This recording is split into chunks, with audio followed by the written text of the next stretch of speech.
А ние, почитувани гледачи, одиме понатаму со нашата емисија. Во наредните минути следи разговор со поетесата Светлана Христова Јоцич, која што, меѓу другото, и главен и одговорен уредник на гласникот на македонските духовни конаци Портал, чие вонредно издание носи наслов Антологија за Александар Македонски и содржи 100 текстови од разни автори посветени токму на големиот Александар.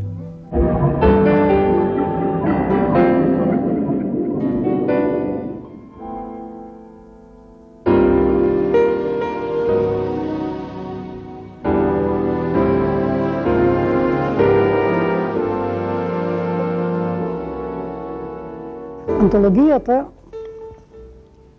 Александар Македонски всушност е зачната некаде многу одамна, заради тоа што во моето семејство, значи уште како дете и на училиште не одев, само што ќе се соберевме прик вечер околу софрата, што велеше татко ми, ќе почнеше ајде да си ја запееме нашата.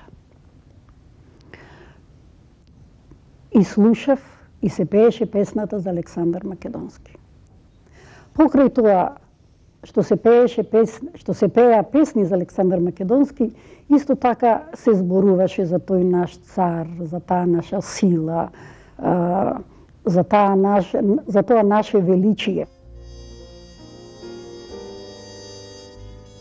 Александар бил духовно величие и надчовечка моќ. Онаа ноќ, кога мајка му го зачнала, сонувала дека општи со огромна змија. И сонот не ја излажал, зашто во утробата носела плод поголем од човечката смртност.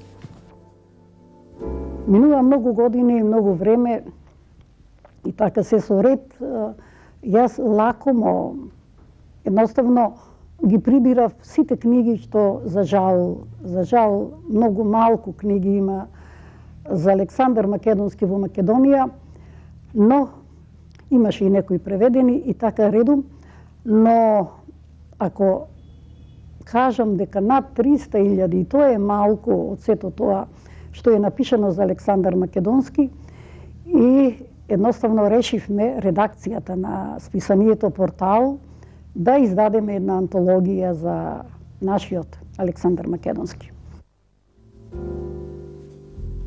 Еден класичар вака ги опишал неговите напори. Тој им нареди на сите да го сметаат светот како нивната тковина, а да ги сметаат како тугинци само лошите луѓе.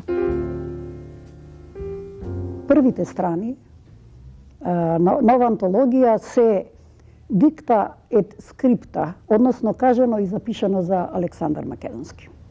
А тоа значи кажано запишано од византиски автори, од научни историски извори, од византиски извори, антички извори и од најмеродавната научна мисла во светот, еве да го спомнам Борза. Јас би сакала само да упатам на нашиот гледач неколку од овие искажани значајни мисли. Непознат византиски автор: гордеј се Филипе, радувај се Македонијо, зашто ти си татко на Александар, а ти се викаш негова Македонија. Јас би сакала само да упатам на еден значаен оратор и мислител грчки, хеленски, тој е Демостен. Ето пак тој што вели. Тој, испишувајќи Филипики за Александар Македонски, еве во првата Филипика, дословно би сакала да ви прочитам, вели: што би можело да има од она еден македонец кој што ги напаѓа атињаните и како господар ги уредува работите во Хелада. Се мисли на Филип. Григор Прличев во своето слово пред Охриѓани го искажува следново: Мајка Македонија, откако го породи великого Александра, откако ги породи светите Кирила и Методија, многу е ослабната.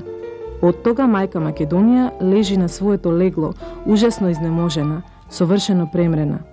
Мајка што родила великого сина, надали ке може да роди другего. Затоа толку ретки се великите мажи на светот. Испишани се и искажани доста народни сказни, песни, понатаму романи и така натаму. И што е најважно да посочам, има и тестамент. Значи, тој тестамент зборува се што е клучно од македонскиот простор да се даде на македонските значајни личности што после него доаѓаат. Ке го допре крајот на светот, веруваше Александар, осветлен од својот занес, а пак Светлана Христова Јоцич ке каже: така со занесот, Творецот Бог и го создаде светот, така и великиот Александар го пресоздаде создаденото.